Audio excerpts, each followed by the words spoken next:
Welcome to Season 1, Episode 8 of A Story Club Global Cultures. This is a unique venture, streaming simultaneously from Trinidad and Tobago in the Caribbean, Dehra Dun in India, and San Francisco in the United States. We speak with people from around the world, trying to understand different cultures, their uniqueness, their problems, and their issues, and how we can all learn and work together while remaining grounded in our distinctive cultural matrices. Today's episode I'm very excited about is titled The Surviving Followers of John the Baptist and Doubting St. Thomas, a different angle on global Christianity. My guests are Charles Haberl and Joe Nambiar, two experts on the Mandaeans and the Thomas Christians, respectively. Welcome, Charles and Joe. Thank you. Welcome, thank you. Right, and as I had explained earlier before we started the show formally, Charles has some serious internet connection problems from where he is in Turkey. I was saying perhaps there's some internet jinns there. And so we'll have to deal with that. Hopefully, we will be able to ride that out throughout the program. So I just ask for your patience. And in the meanwhile, let me introduce our episode, and then I will invite our guests to speak more in depth. The global dominance of Western Christianity, both Catholicism and Protestantism, is somewhat of a historical accident. This is because the lands of the original Christians are now Muslim ruled. Now, in the Muslim view, however, the original Christians actually practiced Islam, according to them. But the Western Latin European Church, inadvertently out of these circumstances, became the biggest surviving body. And later, through European imperialism, it became the dominant form of Christianity that the world knows today. However, throughout the Middle East and even in India, surviving descendants of the original believers remain. Two such examples are the followers of St. Thomas, the doubting apostle, who founded a church in South India, the Malabar coast, on the Rome-India spice trade route, and the Mandaeans, who are followers of John the Baptist, but not of Jesus, and whose last large population was located in Iraq.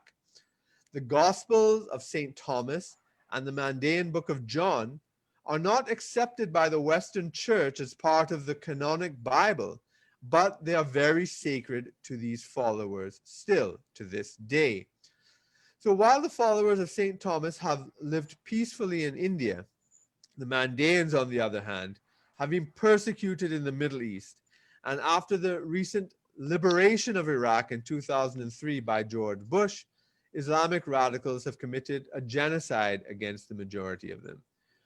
So that's really it for me. I want our experts today to help us understand these communities, to give us a different angle on global Christianity. So once again, Joe and Charles, welcome. Thank you very much. Good, good. Thanks for having us. Right. And yes, perhaps, Charles, you might have to take off the video feed. That might help the stability of the connection. If anything, we can tolerate that if we have to do that in order to get your contribution. But so for the both of you, I'd like to ask you if you can tell us about, and the audience, about your interest in and the connection to the Thomas Christians for Joe Nambiar, and the Mandaeans, and also the Thomas Christians for Charles. Why don't we start with Joe first, and then Charles. Joe? Well, thank you very much, Kirk. I'd like to set the record straight. First of all, I don't think I'm really an expert on St. Thomas, as much as I'm a Malayali, a person from the very state, Kerala, and from the very region, Malabar, where St. Thomas actually landed. And my interest in St. Thomas actually started some years ago because I'm a numismatist and basically a collector of coins and currencies. And I have been aware that many coins and forms of currencies were excavated from the shores of Kerala, dating back to as far back as to King Solomon's time. Yeah. Now, Recently, just the other which is day, really amazing because in 2014, there was a temple whose vault was open and they had coins from the Roman Empire, from I'm trying to pull up the document here, but yes, from throughout history, the Portuguese empire, throughout history, going through each epoch, and all these temples are full of this because they've been engaged in international trade for millennia. Correct? Yeah. So there are this particular temple called the Padmanabha Swami Temple That's in it. Thiruvananthapuram. This is a place where, which is again very at one time ruled by a dynasty which lasted a pretty long time in history. And then they preserved this temple, and it's very strange to know that much of the gold which came into this country, whether it was from the Greeks, Romans, Persians, there were many of which were deposited in this temple. So in layers, you can actually date it as you, because nobody had touched it for more than, perhaps 1,000 or more years. So you could actually see the layers of these coins. You could actually know the period in which these coins were dropped there by simply looking at the layers in which they fell. It's interesting because Kerala has been perhaps, I would say, almost the only state that really interacted with the whole world. Mm-hmm. Be it the Chinese from the east, many of the other eastern countries. There were, it was known that the Egyptians were trading with us. We know that the peacocks went from here to, peacocks and various other animals went from here to King Solomon. And so we are talking about, pre-Christian era.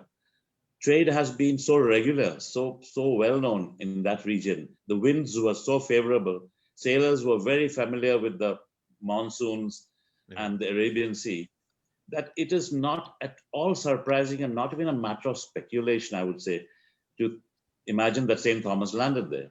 Yeah, and I was going to say that, India to this day is the largest sink of gold in the world, and they have no gold mines.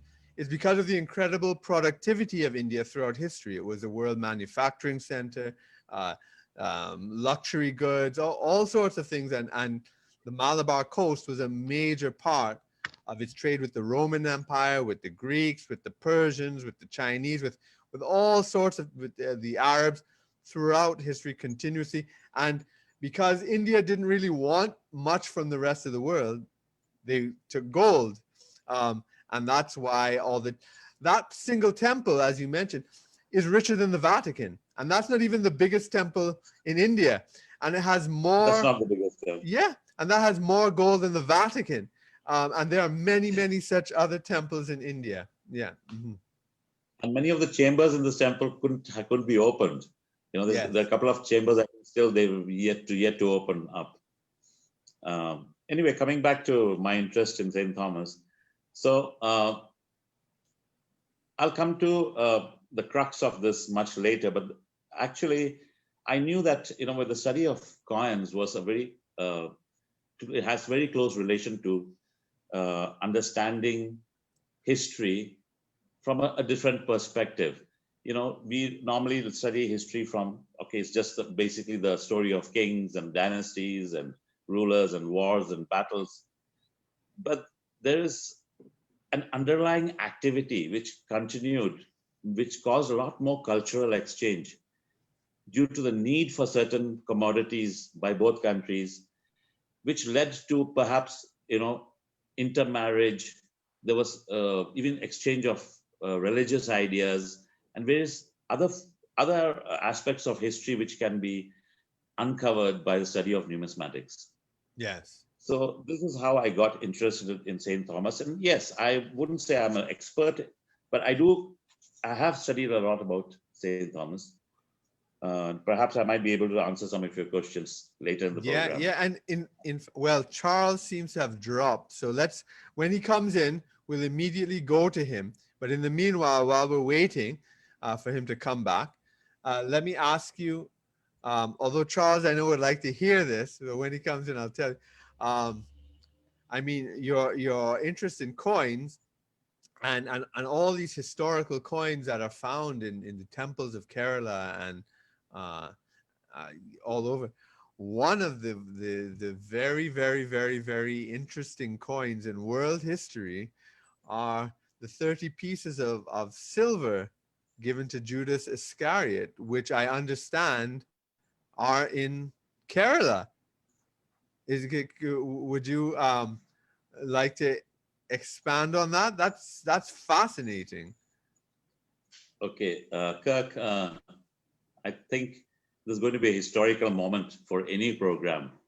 And I wish we were recording this well enough, because I think it would be almost about 35 or 40 years since these coins have been shown to anybody. Wow. Let me go back to sometime in, I think the last time these coins were really exposed or shown to the public was somewhere back in 72 or 76, 1972 or 1976. It was shown to a lady from Germany, some lady by the name of Paula Gruber, I think her name was, who had traveled to Kerala, and she had come to know about these coins through some Portuguese sources. Right. And the existence of these coins has been debated for a few hundred years, and Portuguese intelligence was aware of the existence of these coins, and they went around trying to persecute this family or to try and somehow acquire it, because it was unbelievable, absolutely unacceptable for them that coins that should be venerated, coins of such importance to Christianity. Just think about it. What if Judas, who had possession of it at that time? A family who were known as, as a clan, they were Nayars. Right. Okay? So the Nayar clan. Nayars are a clan. Yeah. Now the Nayars, among them, there was a particular family among the Nayars who were referred to as Kambyam Valappu.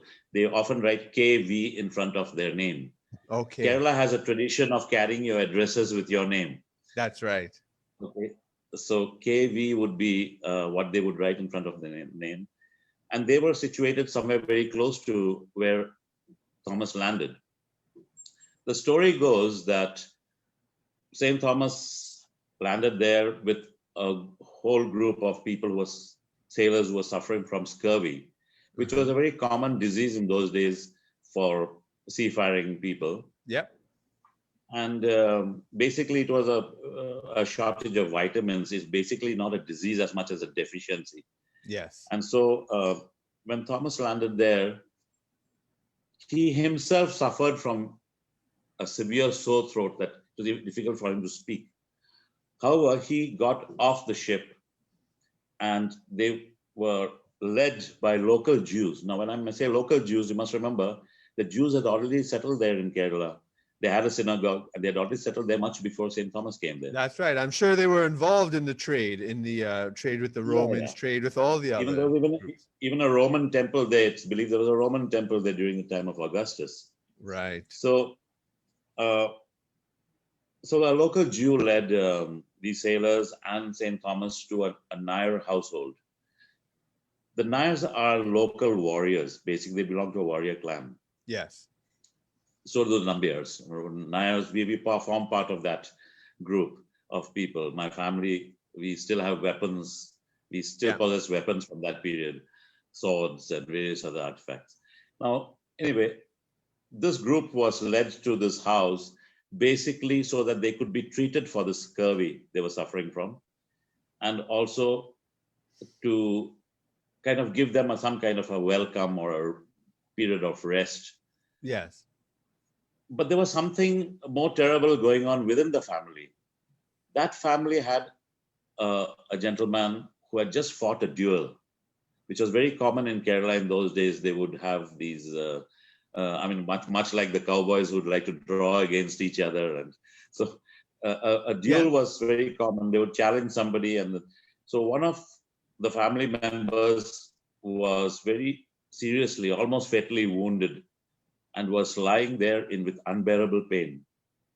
Now, while this family was looking after these sailors and St. Thomas on one side, there was this gentleman within the family who was suffering with these injuries. Yes. Now, in Kerala, scurvy didn't frighten anyone. The Ayurvedic doctors, those days understood scurvy very well. Yeah. So they knew what kind of potions to be given. They knew it was a dietary issue. It was a deficiency of vitamins due to the long travel by ship. They were not eating sufficient greens. Yes. And, so fruit, citrus, living on just bread and meat and stuff. So when they treated these sailors and the sailors began showing some improvement, they noticed that St. Thomas could hardly speak. His voice was. Now, this portion of the throat in the south of India, both in Tamil Nadu and Kerala, is referred to as Tonda. Tonda. Right. Okay, and this St. Thomas, being an elderly man, or what you would call a senior, a patriarch kind of a gentleman, who seemed to be an holy man, they started referring to him as Achan. Achan is a very respectful way of saying father. Yes. So they would refer to him as Tondachan. So they referred to him as Tondachan. They said Tondachan seems to have a problem. Tonda being the throat. So, so the story goes that anyhow, St. Thomas seemed to have was witnessing all these soldiers the sailors being healed by these medicines. But when he heard that somebody was very severely injured inside the house, he offered to heal that person. So the person was brought out of the house and laid out in the courtyard, because nobody was allowed to enter the Nair household because the caste system was very rampant, and you were very careful about whom, touchability and things like that, and bringing foreigners into your house was not considered clean. So anyway, so this man had to be brought out, and all that St. Thomas did was lay his hands on the man, and he started improving. His pain subsided, and the process of healing seems to have begun, which amazed everybody because they had never heard of healing by just the touch of hands. Right.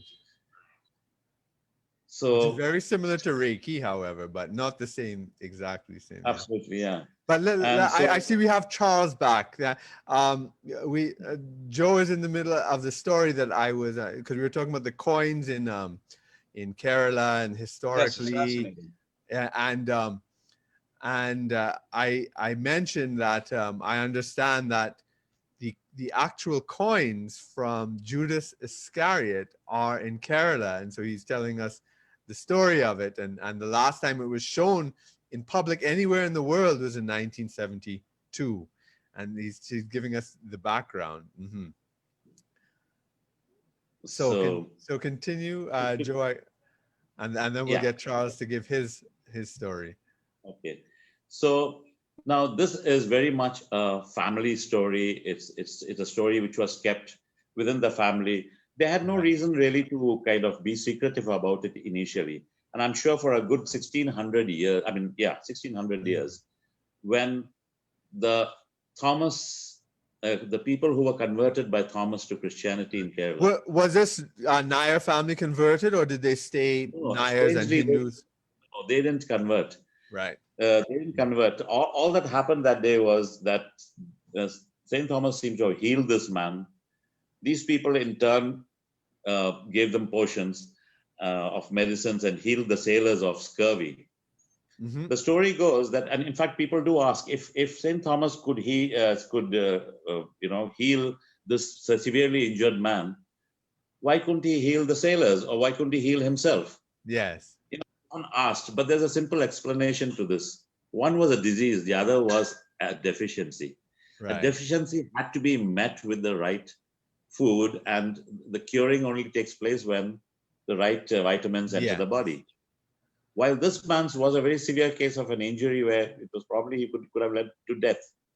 He was able to somehow stop the bleeding and the severity of the man's health condition, and he actually stood up and walked. That is what they say. I mean, must have been a few days later.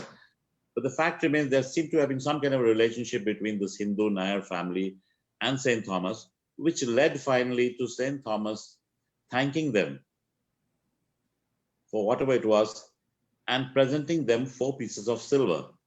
Now, this is where the story gets interesting, because what St. Thomas told them is recorded in this family and believed throughout these centuries. And the thing that he told this family was that these coins were used to sell the body of my guru. Okay. Right. And so Thomas referred to Jesus as his guru. Guru, yes. You see, that's the way the people in Kerala understood it. So they knew there was a guru. There was a guru above Jesus. I mean, above Saint Thomas. That's right. They understood there was someone else. Yeah. And I'm sure at that time the Nairs didn't think of Christianity or Christians or any such. They just saw a holy man, and a holy man presented them something which was very important, by which the body of his guru was sold, betrayed with. And now he's got them back and he's given 4 pieces to them. It was something to be venerated. So they never departed with it or sold it or anything. And they kept it very carefully in their puja room or wherever they had their... But you're saying, but they were not aware of its massive significance in Christianity. They knew it was important in their family story, but they didn't understand the global Christian significance. Which was yet to come much later. You see, at that time, probably even Christianity hadn't spread sufficiently for anyone to bother about it. So now, St. Thomas went about converting people to his belief and to Christianity over the years. And that involved Brahmin families and a lot of other families of Kerala and Tamil Nadu. Now, while this family, they had kind of over the years almost began thinking something very special had happened to them when these coins came. They started seeing St. Thomas almost as a deity. Yes. Okay. They must have felt very special, whatever it was. But no one bothered about these coins for 1600 years. And it was just kept till the Portuguese arrived. And it's when the Portuguese arrived that the trouble started, because they just couldn't stomach the fact that these coins were lying with pagans. They were lying with people who were not Christians. They were, with a Hindu family, and they were wanting these coins to be confiscated. There's a lot of Portuguese writing on this. They wanted this confiscated and kept in a church rather than with the. But by which time, yes. By which time the Saint Thomas had almost become a deity among this clan. Now it's very interesting to know that this Tondachan clan. I mean, we have Tondachan performances and Tondachan celebrations even today in that portion of Kerala, and only among that clan of Nairs, not all the Nairs. So there is a specific. You can actually trace it through a family lineage. You can actually see that the Tondachan worship is done by a particular lineage of Nairs only. And these are the people who possess these coins. If I was to go on, or would you like, since he's online? Well, we have Charles here, but that's a fascinating story. And I mean, I've spoken to Charles in another program before. He is also full of fascinating stories. So we wanted to start off with your own involvement. What got you involved with the Mandaean community, and your interest in it, and then we can perhaps talk about the community itself. So, Charles.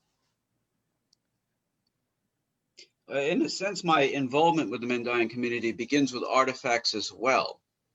As a young child, I was interested in ancient civilizations, and this is something that my mother, who's a school teacher, encouraged. And so she purchased for me a copy of the British Museum catalog, in which there were, among other things, these incantation bowls. They're terracotta bowls. They're not remarkable in and of themselves, but they have written within them spirals of incantations that spiral out from the center to the rim, and sometimes along to the back as well.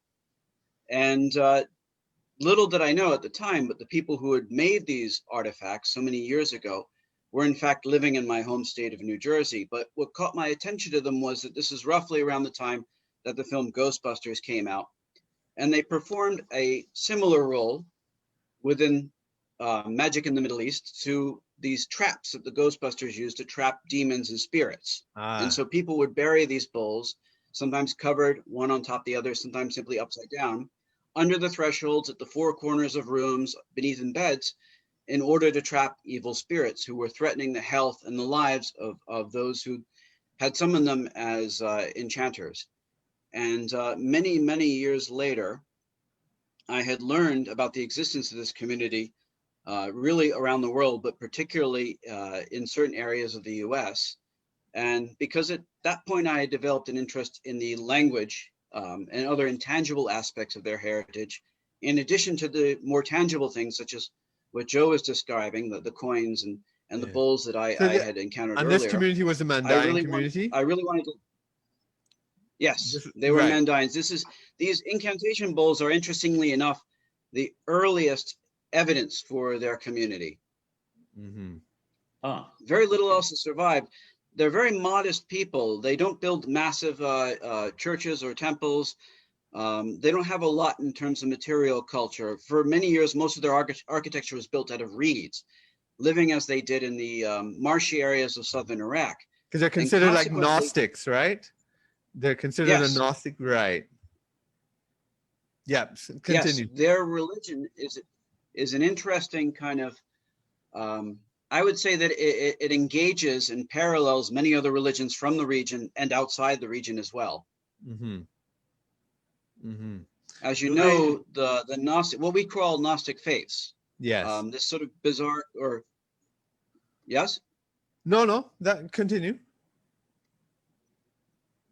This large community of faiths, which was formerly widespread from northern Africa in the west to southern China in the east, included a number of religions that we currently categorize as Gnostic, including the Mandaeans, including Valentinian Christians, including Manichaeans, and a lot of other groups that people are less familiar with. But they were formerly numerous, and on the eve of Islam, they were considered to be the great other to Christianity, right? Christianity at that point hadn't discovered other religions. There were the Jews, of course, but Christians tended to view them in a sort of supersessionist way. There were Jews, and now there are Christians, and we've succeeded them as the new Israel. The Gnostics, on the other hand, had a kind of claim to truth that threatened Christians' identity. And until Islam, they were the major rival for Christianity, which is why it's so strange that they came to be known in the 17th century as the Christians of St. John. Right. And but Charles, can I ask a question here? Do these Mandaeans have Certainly. their own scripture?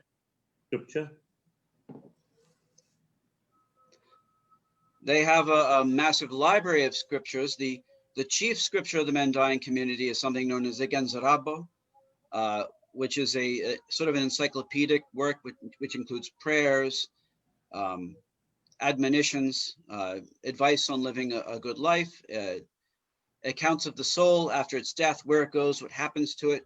And in the last chapter, which has been the most recent subject of my research, a sort of universal history that synthesizes classical Greco-Roman history with the history of Iran and the ancient Near East. Oh, wow. And what's so fascinating about this history is that, yes? Wait, so fascinating are they about it connected is to the that Neoplatonists? Are they connected to the Neoplatonists? I don't or believe not really? that they are directly. Well, see, we traditionally tend to divide Gnostics, this is Western scholars, into two groups, right? Yeah. There's the Syro-Egyptian gnosis, which is very closely related to that of the Neoplatonists and the Pythagoreans. And then there's the Iranian gnosis. And this is a Right. very facile division, but the gnosis of the Mandaeans recollects that of other groups in Iran. Ah, okay. Okay. But I understood Mandaeanism being something to, I think it was, they were followers of John the Baptist, if I'm not mistaken, or Correct. or rather they rejected This is Christ, but how, they, yeah, go on. well, this is how in the 17th century they came to be known as the Christians of St. John. And it was as a consequence of the Portuguese, whom you also mentioned. So as you know, at that point, India was the prize. This is what all of the European imperial powers, all the, I should say, Western European Atlantic powers, France, Britain, the Netherlands, and also the Portuguese, have been fighting for. And the Portuguese were the first to round about Africa, which is a very long trip. And so they had established what they called the Estado de India. But in order to get to India, they needed to make many stops in parts of Africa and also in the Persian Gulf, which is where they encountered this somewhat enigmatic people. And what they learned from them initially was that they were followers of John, and they also, whom they identified with John the Baptist, and they still do, and also Mary, another figure that was very important to Christians in a way. But they didn't have much to say about Jesus Christ. They kind of let the Portuguese do their own inferences about that part. And because the Portuguese were in Kerala and they were familiar with the Christians of St. Thomas, they said this must indeed be another group of such Christians, but evangelized by John rather than Thomas. Oh, okay. Right. And you are the translator of the Mandaean Book of John, correct? And Yes. yes. So can you just explain And this about, is about you his know, life that and his book teachings. and yeah, and your and the process of you getting involved in it, what the book is about? We'd really love to hear that. I know there's a delay, and but we're getting around it, so that's good. Yeah. It's working. Yeah.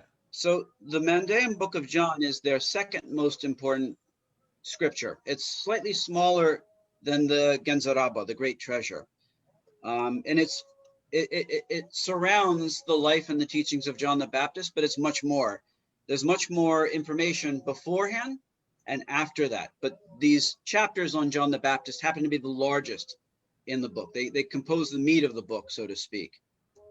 And how I got involved with it and translating it was simply, I realized that this was a very important thing for scholars of Gnosticism, for scholars of New Testament Christianity, because it potentially provided those people, those scholars, with new information and a new way of looking at the subjects of their research. And so it existed in a translation, a single German translation from 100 years ago, that of Mark Litzbarski. Now, Litzbarski was a genius. He was a convert from Judaism. He was originally a Chassid, born in Poland. And he was one of the best people to study Aramaic at that time or since. However, he was working without any of the tools that we associate with linguistic or philological scholarship. There was no dictionary at the time. He had to do everything by himself. So I immediately saw, and my colleague and co-translator, James McGrath, immediately saw that we could improve upon his translation in light of all the other translations that had followed his of other works and the growth of knowledge about Mandaeans since that time, in addition to the existence of dictionaries, grammars, and other guides for studying this language. Mm-hmm. Let me ask you. And so I worked with the community. Right. I was just gonna what you're translating is it original books in on parchment or skins or is it later work that survived like the earliest known translation? Like, so what are the physical documents you're translating? Well, it runs the gamut. So what I do is the first step was, of course, was to consult as many manuscripts as I could find. And these manuscripts are copies of copies of copies of copies. The earliest ones I could find were all from the 16th century, talking about 1500s here. And the earliest one, in fact, that I did find was already in its, let's say, 30th edition. That is to say, it was at least 30 copies from whichever first copy the copyist decided to depart from, right? That may not have been the first manuscript of it, but it was where they started making note of who had copied what and from whom. Mm-hmm. And I happened to notice that many of these manuscripts agreed in the most important parts. There were occasionally spelling differences. Sometimes a line or a word would disappear, but for the most part, the copies are remarkably faithful to one another. The other thing I noticed was that some of the prayers in the book of John are actually reproduced in these ancient terracotta bowls, right? People, when fighting demons, would derive from their scriptures meaningful passages that they felt were unusually powerful and that could protect them from demons. And so it was quite serendipitous to find references to this book in these ancient terracotta artifacts. Wow. So let me ask you, you've also written on the Thomas Christians in India. And I mean, so that's very interesting because the two groups aren't necessarily connected, but you have that common interest, and that's great when we have, as we have Joe here. So can you explain your interest in the Thomas Christians and what your research is about? And then we'll get to Joe and those coins. So yeah, Charles. Well, that's easy. I mean, I could come at them from two levels. On the one hand, they are, as you say, not directly related. Their connection is through imperialism. It's through the Portuguese colonialism in both regions. The Portuguese saw that Basra was very important to them on their way to India. They didn't necessarily want it in and of itself, but it was very valuable as a stepping stone. And they saw the Mandaeans as a potential ally in a hostile land. It gave them an opportunity and an excuse to intervene in the local politics of the Ottoman Empire. So they set about converting many of them to Catholicism. And this is also something that happened in the Thomas Christian community as well. There's the Syro-Malabar Catholic Church, and there's also the Syro-Malankara Catholic Church. Yeah. There are two different Catholic churches that emerged out of that encounter between the Portuguese colonists and these South Asian Caroline subalterns. And along the same lines, there were St. John Christians as well. Many of them ended up converting to Catholicism, and they served with the Portuguese as sort of shock troops as well. And there were even some plans to relocate them somewhere to get them out of the abode of Islam. I happen to suspect that many of them did end up in Sri Lanka and perhaps even in Kerala, where they sort of disappeared into the local Catholic communities. And I'm not sure how you would go about proving this, whether it be through family traditions or genetic testing or whatnot. But I do know that, of course, Kerala was a sort of melting pot of different peoples. And it would not at all surprise me that some of them had ended up there. That being said, there's an earlier connection as well. If you read the Thomas literature, the stuff about Thomas, and you look at the extant manuscripts and texts that we have about him, there are themes that you would call Gnostic. So, for example, if ever you have read this Hymn of the Pearl, I think it's one of the most beautiful compositions in any language. Certainly for my money, it's the most beautiful composition in Syriac, which is an important liturgical language for Thomas Christians. And the themes within the Hymn of the Pearl are themes that any Mandaean would find very familiar. In fact, if I translated it into Mandaic, people would not necessarily know that this wasn't a Mandaic text. Right. So let's segue now back to Joe, because you talked about your interest with the Thomas Christians, and then and we're bringing in these figures around Jesus, Saint Thomas, John the Baptist, and Judas Iscariot. So Joe, yeah, so you left off your story when the Portuguese, as Charles was talking about, said, hey, why are these Hindus having these coins in a puja room, that's heretic. You know, so soon after the Inquisition. What year was this? Are we This must have talking been about? around 1600s, Okay. 16. Right. Yeah. I think the Inquisition was still around as an institution, although not the Oh, very height. much. Yeah. Right. In fact, let me tell you, it's perhaps not so much written about or known. The Goa, you know the place Goa. Yes. The Goan Inquisition was worse than the Spanish Inquisition. That's right. That's what I hear. Yeah. Huge populations of people migrated, were persecuted. Many were killed, Yeah. and it's just. I mean, there are no accounts. That can quite put it all together. But we do know that a number of communities had migrated. There was a tremendous exodus throughout India, just to avoid having to deal with the Portuguese. Now, but the Portuguese were not really able to ever rule Kerala. Their attempts at various points were somehow thwarted and they failed. But at the time when those little... Just one thing, let me ask you, were the Nayars very important in that? Just like how the Gurkhas in Nepal, they were not conquered by the British. Was it because of the warrior class, the Nayars, kept the Portuguese at bay? Oh, yes. See, most of the rulers of Kerala, we had the king of Cochin, the king of Thiruvananthapuram. We had kings in Cherakkal. There were various areas of Kerala which had various minor rajas. All of them had soldiers who were Nayars. Right. So Nayars were at the forefront of most of these battles right up to the time of Tipu Sultan, which was much later.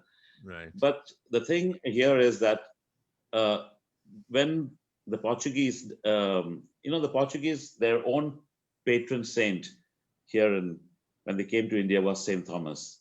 Right.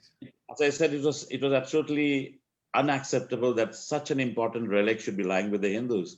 So they persecuted, and it caused this this Malayali family, this Kerala family, this Nayar household to keep shifting about till they ended up much further north. Okay, and they happen to be my ancestors. You mean the same family that received the coins from St. Thomas were your ancestors? Okay, yeah. Okay. So I should really be writing KV in front of my name, but that practice has been discontinued, and most of us just stick to regular names with the father's name following us. Yeah, we belong to the matrilineal community where really the mother's name is normally taken. So all this happened on my mother's family side. These events in history, and the coins were passed down, and it came down to my grandfather. That's my mother's father. So you mentioned the woman in Germany. So is she going to connect to your grandfather here?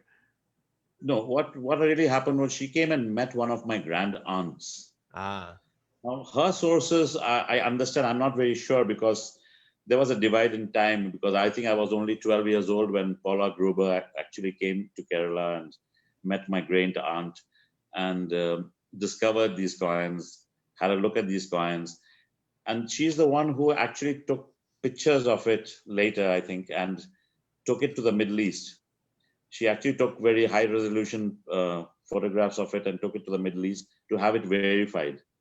And it was authenticated by some expert in the Middle East who proclaimed that, yes, these were coins of the time of Jesus. Right. They're Roman coins, are they? Yeah, they are kind of Roman coins. I'll tell you more about it. Now, the thing is, at that time, Jerusalem was having most of the silver actually minted from an area in the north of Africa called Tyre, Carthage. Right. Tyre, because Tyrian silver had a higher percentage of silver in it, and that was considered more valuable. Right. And so when they could not get any more Tyrian silver, the priests of the Temple of Jerusalem started printing, kind of minting their own coins, which looked very similar to these shekels of Tyre. Yes. Right. Now, the shekels of Tyre is the coin which was used for paying I think they had a system of paying some kind of a tax for each person in Jerusalem. Each person had to pay a tax of some sort. And this shekels of Tyre were the same coins possessed by the priest. And this is the same coins which Judas brought when he wanted to betray Christ.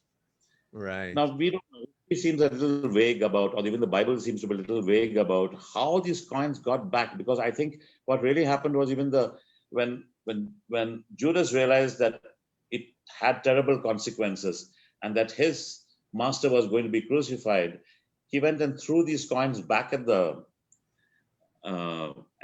priests. But the priests didn't want. Yeah, I think they I think it's scattered in the field where he hung himself. If I think that's the Bible story, if I'm not mistaken. Yeah, that's the Bible. Seems to be the Bible version. But somehow these coins seem to have appeared because there are other gospels, other texts which speak of these coins being back in the possession of Jesus himself. Now, where the disconnect is still something I'm trying to find out. But I've been trying to read something from the Gospel of Judas. There are a lot of other gospels which seem to shed some kind of light on how these coins came back to Jesus. Jesus appeared to have handed these coins to St. Thomas when he set St. Thomas traveling to India. In fact, St. Thomas was virtually sold as a slave to travel to India. And he traveled somewhere to the north of India initially. And it was much later that he made his way south into Kerala. Yeah. So by which time probably he had only 4 coins left out of the 30 pieces. We don't know what happened to the other 26, but these 4 happened to have landed in the hands of my family. Right. Now, I'm really opening a Pandora's box here. I think this is going to be a moment in history.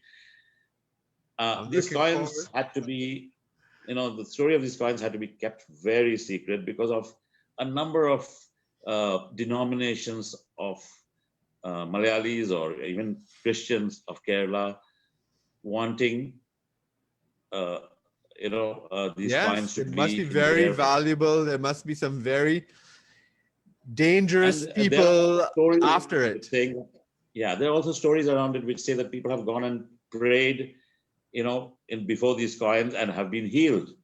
Yes. And this is a big thing in the Catholic Church. When a relic. Yes. A relic of a saint, of a martyr. Yeah. Yeah. So what happened was for a long time since these coins were passed on, the day came in, being a numismatist and showing my interest in this field, it was finally handed over to me. Mm-hmm. Wow. Okay. And I had to keep it very, very, how do I say? Discreet. I didn't want people knocking on my door. So I had it till I got your invitation, Kirk. Yes. Let me tell you, till I got this invitation from you, it was deep, it was buried deep in the ground in a cask and left there, not to be forgotten, but for safekeeping. Yes.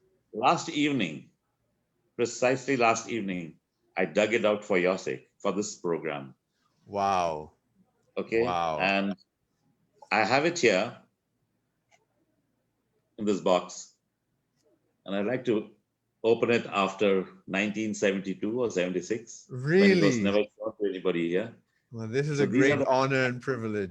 Our cameras can capture these coins. But here they are, and I don't know how. Wow. Oh my God. Yeah. Wow. Wow. Oh my. Oh my. That is. So what are the images on the coins? One side seems to be a typical Roman head, a bust of some emperor. And Would that be Augustus, I imagine? and the other side appears to, okay, this is what one side looks like. Right. Can you, Yes. My God. okay, Yes, the other yes, side yes. has some kind of a standing eagle or some bird. Wow. And when you mentioned the shekel, you're saying this was similar to the shekels used in Jerusalem by the Yes. priests? This seems to be a shekel of Tyre. There are 4 of these here. So Very the similar. shekels had the emperor on it. Okay. Yeah, I think it had someone called Melgarth Mm-hmm. from Carthage, or some emperor or king called Melgarth. And on the other side, there was this typical picture of And are the 4 coins identical? yeah, they seem to be from the same mint. Right. And so And they're they- same denomination, right. Yeah, and Same they seem images. to have, yeah, this is the eagle again. Let me try and show it to you. Right.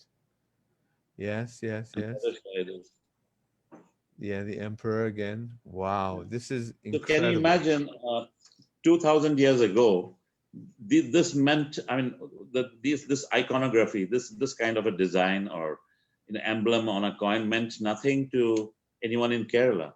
Yes. They would not understand it. So they had given it a name called Paranda Velli. Velli actually means silver. Paranda means eagle. Right. So So the they eagle refer is the more important than the emperor. Yeah, eagle silver, because they could recognize Yeah. there was an eagle there. Yeah. But they also called it Raktavalli. Raktavalli means blood silver. So they knew. Oh, wow. Okay. Okay. So they took St. Thomas's story and tried to make something out of it.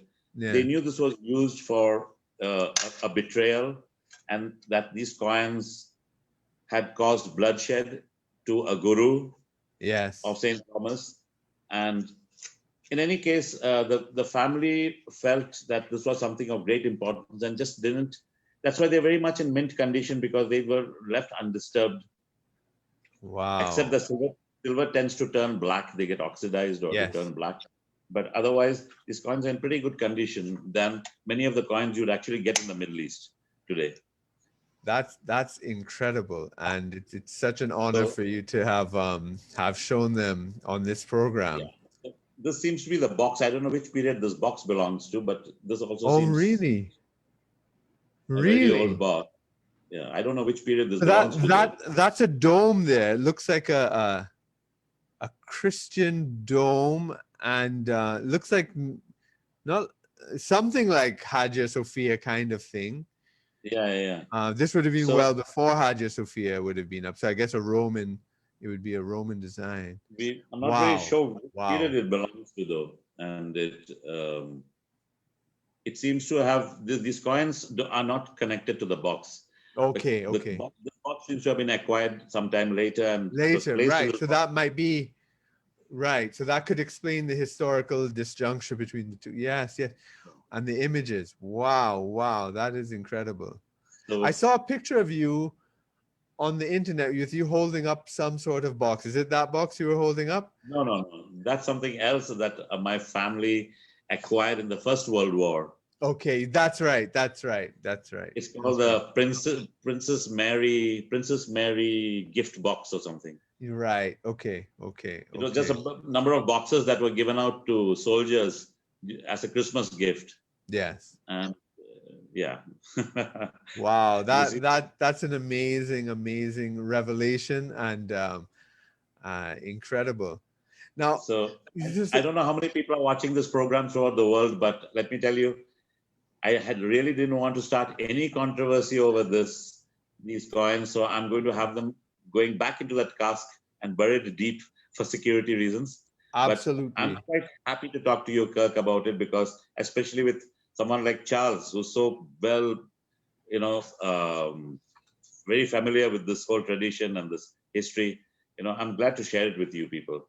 Well, I'm glad you did share it with us. So, and I want to raise this issue and talk to both Charles and yourself about this, because in my last conversation with Charles, we had a very interesting discussion about the persecution of the Mandaeans.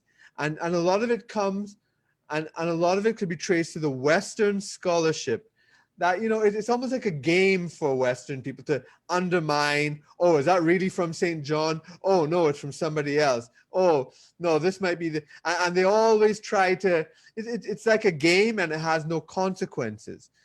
But Charles was talking about how for the Mandaeans, by undermining their links to John the Baptist, it made them a pagan people subject to genocide by the more Wahhabi and Salafist Muslims that were liberated by George Bush in 2003.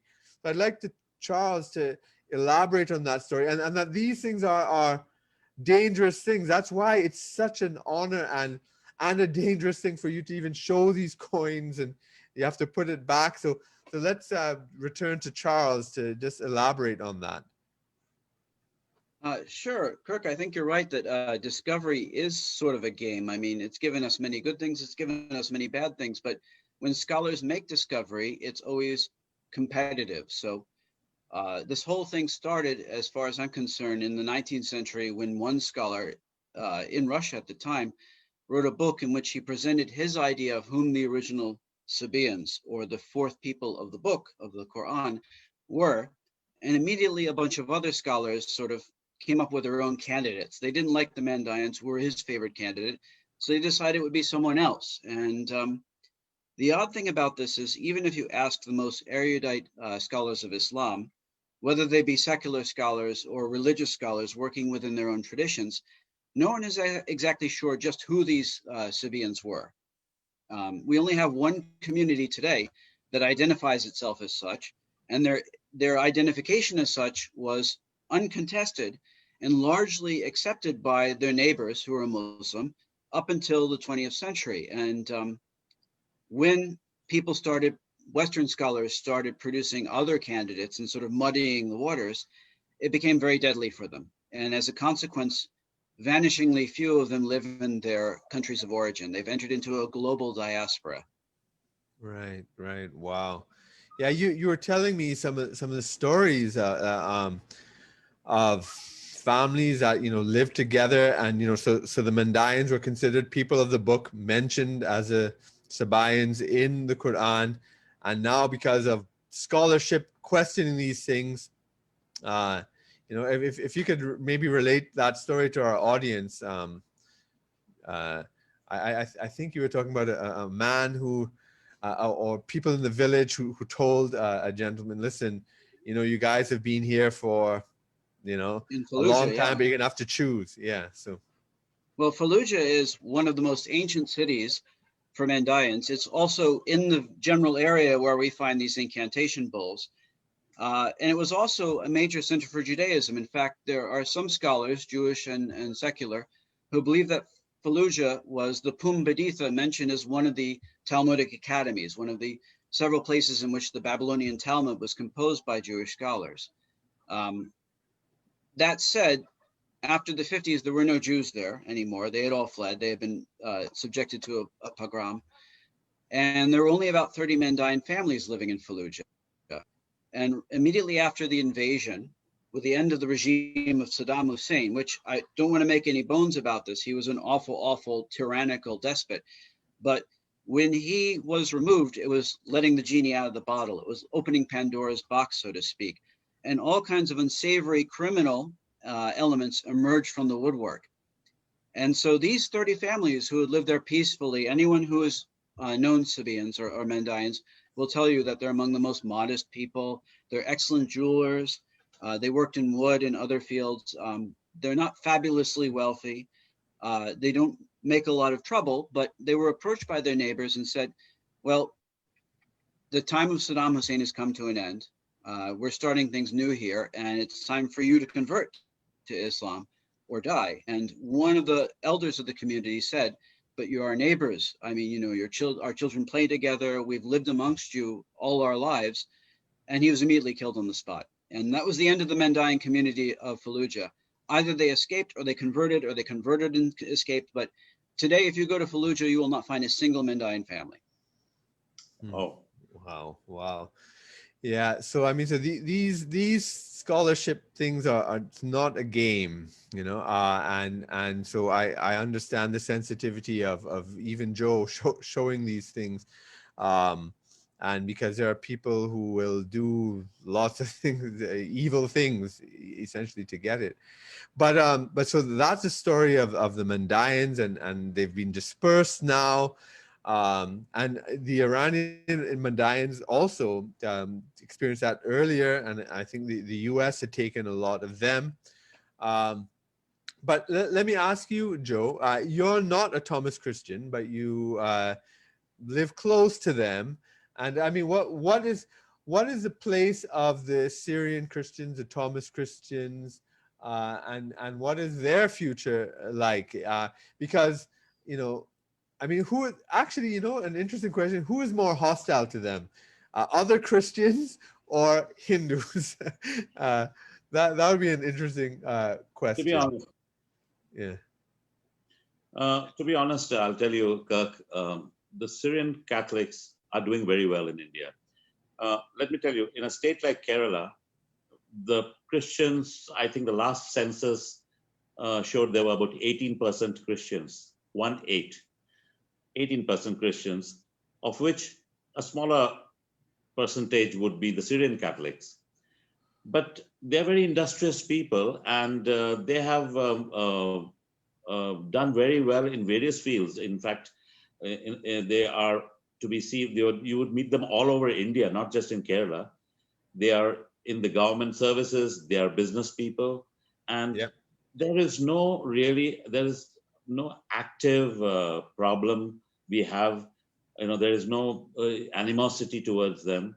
Yeah. You must understand the peninsula India, the south of India is kind of isolated and did not have most of those invasions which the north of India faced Correct.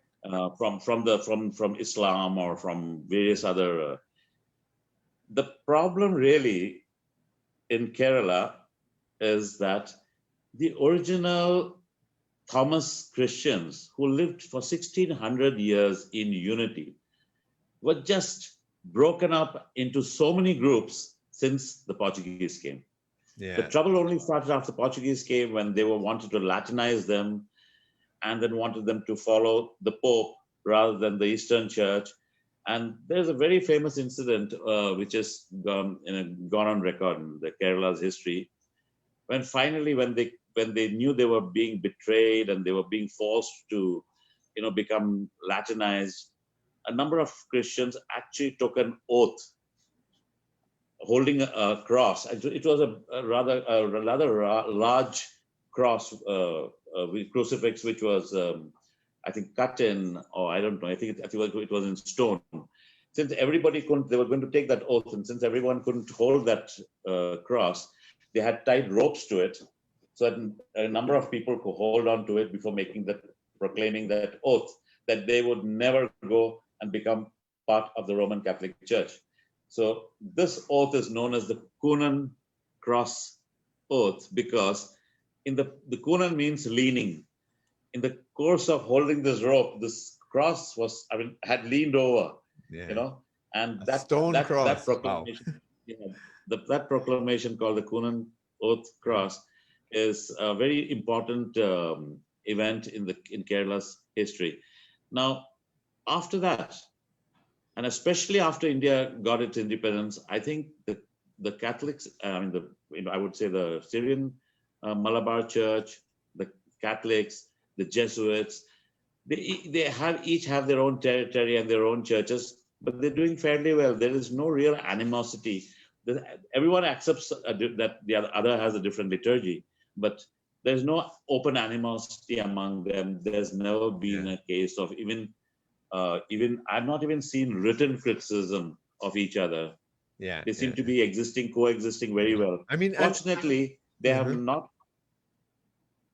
If at all they are facing a problem, it has been today. Right. When Kerala is becoming rapidly a place where the Middle East influence from fundamental Islamists Right. are actually terrorizing people. Otherwise, there has never been a problem, even between the Hindus and the Christians Yeah. there. I mean, India has been a place where the Zoroastrians were persecuted, and Iran have come and have the last Farsi community really is there, where the Dalai Lama and Tibetan Buddhism come seek refuge. It's it's always been that welcome, open place. People think India is I don't know, conservative or closed or whatever, but is liberal in its own way. Not 19th century John Stuart Mill liberalism, but an ancient liberalism where all groups could live side by side without the deadly stories like from the Abrahamic religions, whether it be Portuguese, whether it be Wahhabi, Salafist, or what have you. Now, this has been an amazing discussion. We went over a little. I could talk to you guys forever about these things. But as we close off, I mean, I want to thank you so much, Joe, for that revelation. And Charles, I know you're working right now in Turkey on some things, and you're always doing work. Is there anything you want to let us know that you're working on right now that we could look forward to? I know you have a piece coming out about Thomas Christians as well. Why don't you just tell us a little about what we can look forward to and where we can find your work, because it's fascinating. Well, mostly what I put up is available either through my institutional profile at Rutgers. If you just look for my name at rutgers.edu, you will find links to almost everything that I published, to the extent that I can share them. Yeah. The piece to which you're referring specifically is about the figure of Mary in Mandaeism, Christianity, and Islam. And I specifically talk about how, in this instance, in a small portion of the article, about how the Portuguese and the Mandaeans found common ground in this to sort of work to collaborate on issues that are of common interest to the both of them. I'm also just about to publish with Liverpool University Press in a series called Translated Text for Historians, the 18th book of the Great Treasure of Genzarabo, which is their most sacred scripture. And this is the universal history to which I alluded. Universal histories of this sort, trying to synthesize and harmonize ancient Near Eastern, biblical, classical Greco-Roman history and Iranian history, were not uncommon in the 9th and 10th centuries and afterwards in Islam. Because as you know, the Muslims considered themselves sort of inheritors of Alexander's empire. They were successors to Rome in the Middle East. And so there was, and also successors to the Sasanian empire of Iran. And so there was a great deal of kind of universalizing history in those regards. But the interesting thing about this text is that you can date it through the Mandaean calendar, as well as reference to astrological events, to the 5th or 6th century at the very latest. The events that it describes occur in the 5th century. It could be as late as the end of the 6th or the beginning of the 7th century, but in any case, it emerged before Islam. So they were writing universal histories of these sorts that became popular later, 3 centuries before they became popular. They were kind of pioneers in this type of history. Interesting, fascinating. Well, I know, Joe, you like to keep a low profile online. So, and I have written a book in which I have mentioned the story of Saint Thomas. Yes. I've written about the Goan Inquisition and about the Syrian Catholics also. The Syrian Christians. It's a book called it's called Shankaran is again on the coconut tree. Shankaran is again on the coconut tree. Basically, it's a proverb in Malayalam, right? Which basically means back to square one. Okay. And in this book, I have particularly tried to portray what you just mentioned about this land being a land which welcomes every kind of people and just let them assimilate with the rest of the population and live peacefully. So this is one book where you will find some of this material, where if you can get hold of this book, maybe it's available online. You can somehow try and Amazon and elsewhere. You will read about it. You will read about the Goan Inquisition and the St. Thomas Christians there. Well, excellent. Well, I want to thank you so much for this fascinating, interesting, and historical discussion. I mean, that reveal of both. the coins was just amazing. It's been a pleasure having you both on the program. Thank you very much, Thank you very Kirk, much. and thank you, Charles. Yeah. Well, that's Nice it for one. this Thank you, Joe. week's. That's it for this week's episode of A Story Club Global Cultures. We were talking with our guests Charles Haberl and Joe Nambiar on the topic, the surviving followers of John the Baptist and doubting St. Thomas, a different angle on global Christianity. And I'd also like to thank you, our audience, for watching and listening. Please join us again next season. This was a great closer. And in the meanwhile, like, share, and tell your friends about us. Subscribe as well. And make sure to catch up on any episodes you may have missed. Thanks again, and see you in season 2. Thank you. Thank you. Thank you. Thank you very much.